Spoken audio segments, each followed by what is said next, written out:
Hello दोस्तों, हमारे YouTube channel दिशा IAS में आपका स्वागत है। आज हम लोग मध्यकालीन भारत के अंतर्गत गुलाम वंश का अध्ययन करेंगे।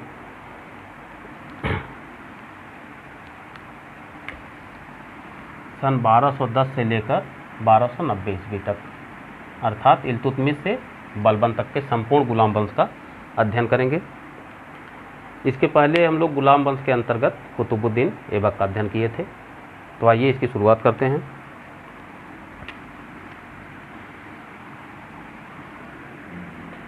कुतुबुद्दीन ऐबक के पश्चात हमने आपको बताया था कि उसका उत्तराधिकारी आराम शाह होता है।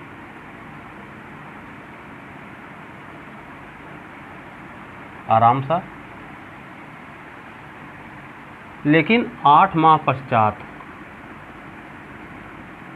के पश्चात जो है इल्तुतमिश जो है शक्ति के बल पर सत्ता को हस्तगत कर लिया और 1210 से 1236 ईस्वी तक सल्तनत की गद्दी पर आसीन रहा इल्तुतमिश।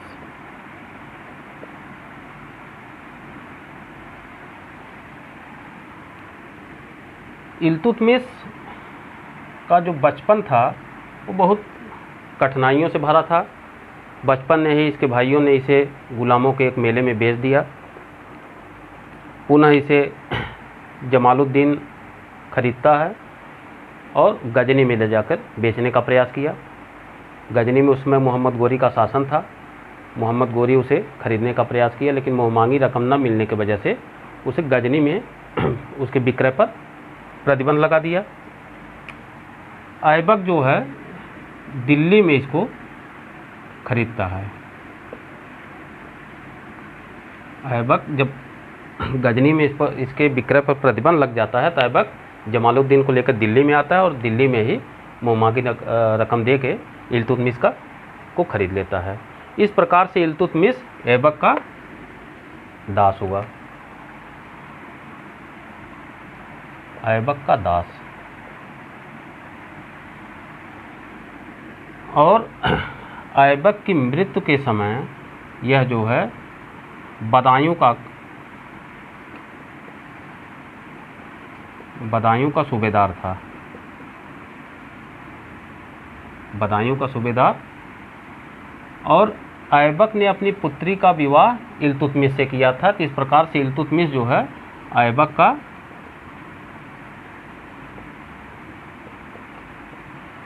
दामाद भी था।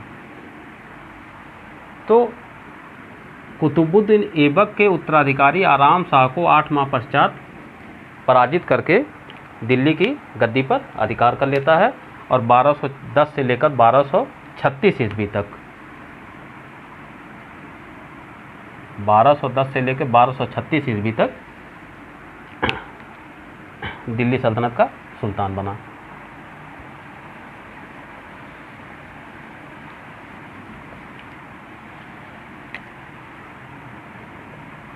क्योंकि इल्तुतमिश के पहले जो है सत्ता पर अधिकार जो है वह वंशानुगत आधार पे नहीं होता था, शक्ति के बल पे ही होता था। लेकिन इल्तुतमिश जब आया तो वह जो है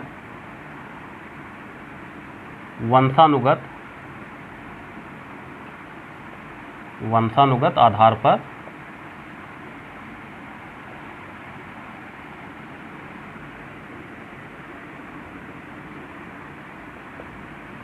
उत्तराधिकारी की नियुक्ति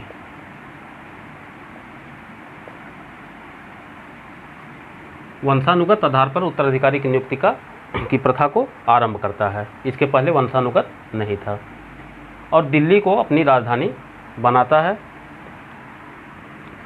साथ ही साथ ये अपने सुल्तान पद की जो स्वीकृति है यह 1229 ईस्वी में बगदाद के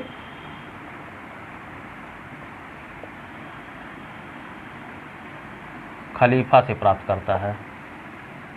बगदाद के खलीफा से अपने सुल्तान पद की स्वीकृति प्राप्त करता है और दिल्ली का प्रथम वैध शासक बनकर बैठता है। इल्तुतमिश जो है अपना उत्तराधिकारी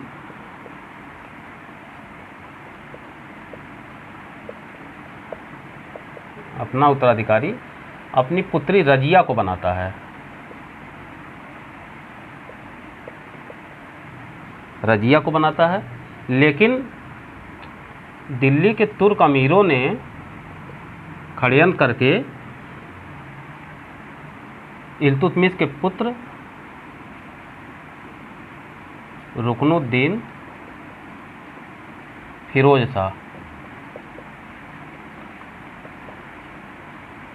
शाह को सुल्तान बना देते हैं।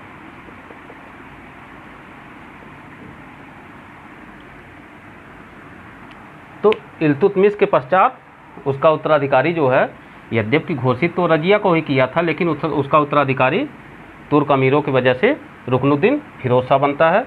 रुकनुद्दीन फिरोज शाह को गद्दी से अपदस्थ करके दिल्ली की जनता के आमंत्रण पर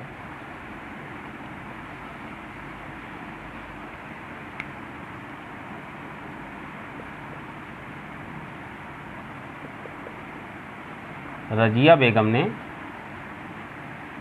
1236 से 40 तक रुकनुद्दीन फिरोज शाह को पराजित करके दिल्ली की जनता के आमंत्रण पर दिल्ली की गद्दी पर पदस्थ होती है रजिया बेगम। यह भारत की जो है, या दिल्ली सल्तनत की प्रथम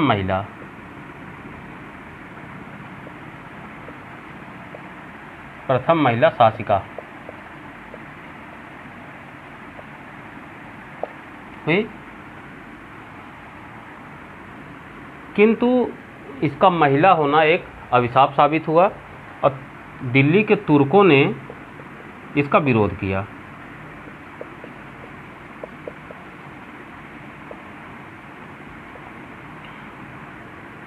रजिया उस समय एतगिन को बदायूं और अल्तुनिया को भटिंडा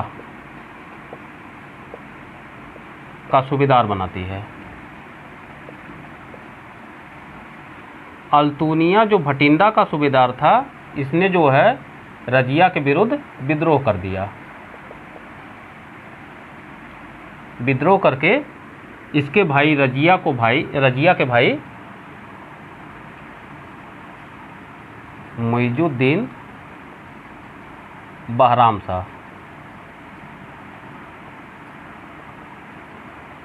शाह को दिल्ली की गद्दी पर बैठा देते हैं। इस विद्रोह के समय जब यह अपदस्थ होती है तो रजिया जो है अल्तुनिया से विवाह कर लेती है। अल्तुनिया से विवाह करके पुनः गद्दी प्राप्त करने का प्रयास करती है, लेकिन 1240 ईस्वी में इसकी हत्या कर दी जाती है। जब ये मुइजुद्दीन बहराम शाह से पराजित होती है तो 1240 में इसकी हत्या की जाती है और हत्या के पश्चात मुइजुद्दीन बहराम शाह शासक बनता है। मुइजुद्दीन बहराम शाह के बाद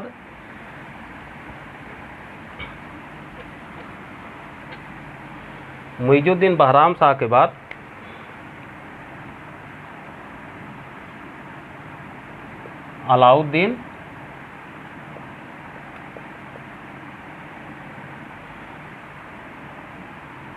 मसूद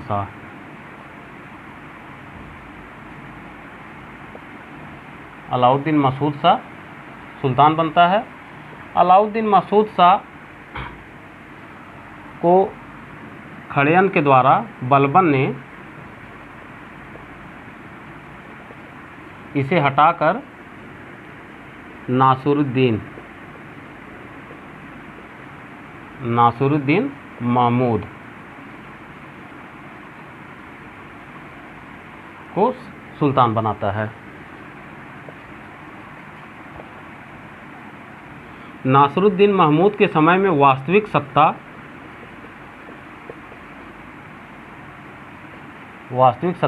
बलबन के हाथ में होती है।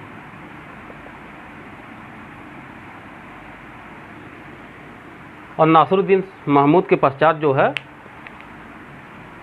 1265 ईस्वी में 1265 में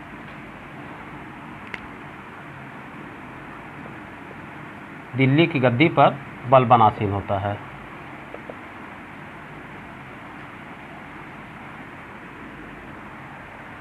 और यह जो है 1287 ईस्वी तक शासन करता है। बलबन का मूल नाम बहाउद्दीन था।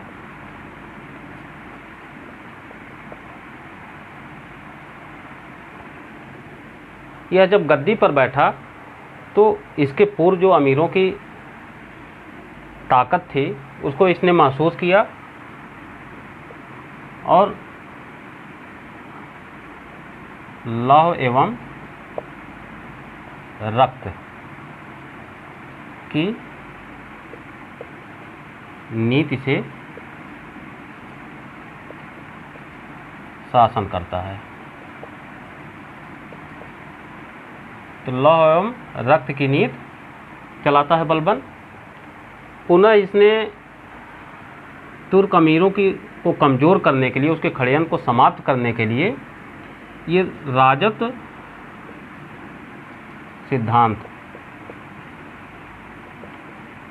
सिद्धांत को परिभाषित किया।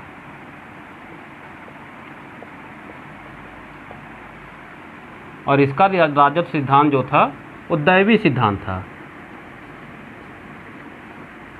जिसके अंतर्गत बलबन ने यह कहा कि सुल्तान का पद ईश्वर प्रदत्त है। बलबन का जो राजत्व सिद्धांत था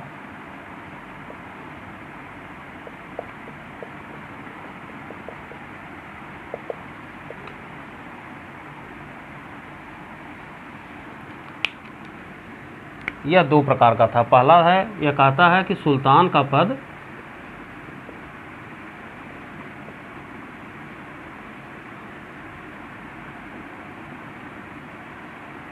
ईश्वर प्रदत्त है, और दूसरा सुल्तान का निरंकुश होना आवश्यक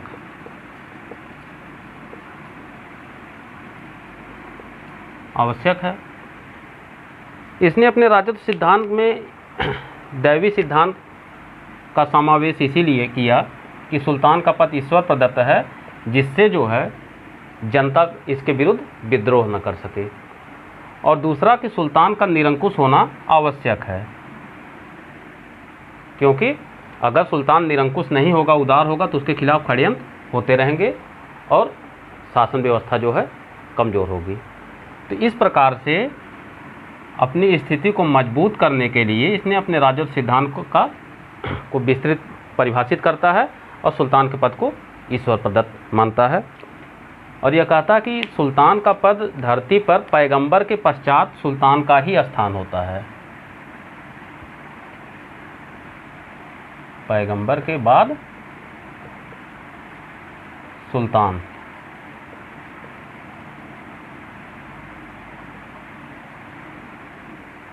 इस तरह से अपने राजत्व सिद्धांत को परिभाषित करके दिल्ली में अपनी सत्ता को मजबूत करता है।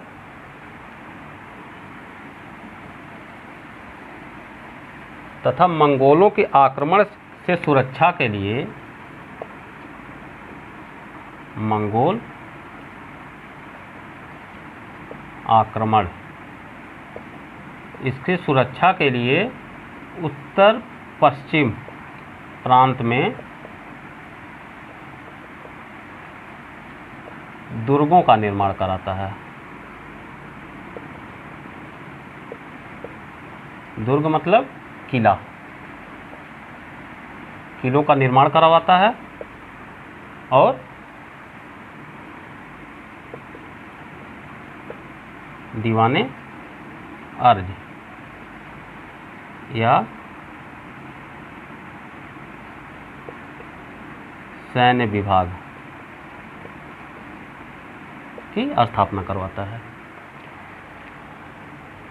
बलबन के पश्चात इसका पुत्र जो है बुगरा खां बुगरा खां को ये अपना उत्तराधिकारी बनाता, लेकिन बुगरा खां जो है दिल्ली में अपनी स्थिति को कमज़ोर पाकर बंगाल चला जाता है और वहीं पर शासन करता है। तो बुगरा खां के स्थान पर इसके पुत्र कैकूबाद को अपना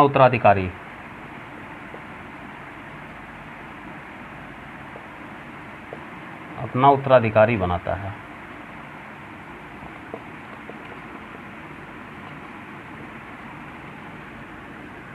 कैकूबाद के समय में मलिक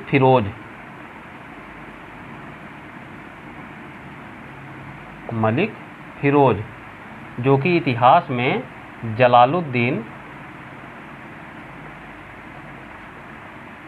फिरोज शाह खिलजी के नाम से प्रसिद्ध हुआ,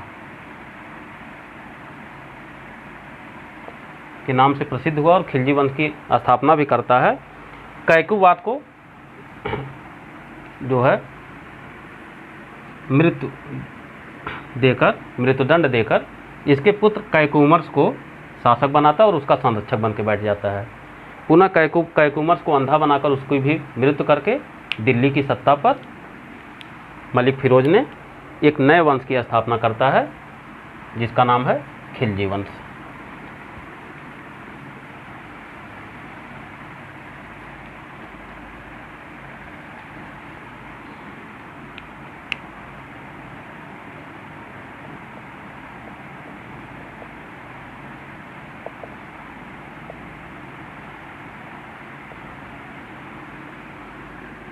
खिलजी वंश और इसका संस्थापक जलालुद्दीन फिरोज शाह खिलजी था।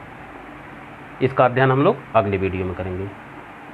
तो इस प्रकार से हम लोग आज इल्तुतमिश से लेकर बलबन तक के गुलाम वंश के इतिहास का अध्ययन किए, और अगले वीडियो में हम लोग खिलजी वंश का अध्ययन करेंगे। वीडियो अगर अच्छा लगा हो तो लाइक कर दीजिएगा, शेयर कर दीजिएगा, जिससे अधिक से अधिक विद्यार्थी लाभान्वित हो सकें, और सब्सक्राइब करना मत भूलिएगा जिससे अगले वीडियो का नोटिफिकेशन आपको प्राप्त हो सके। वीडियो को अंत तक देखने के लिए धन्यवाद।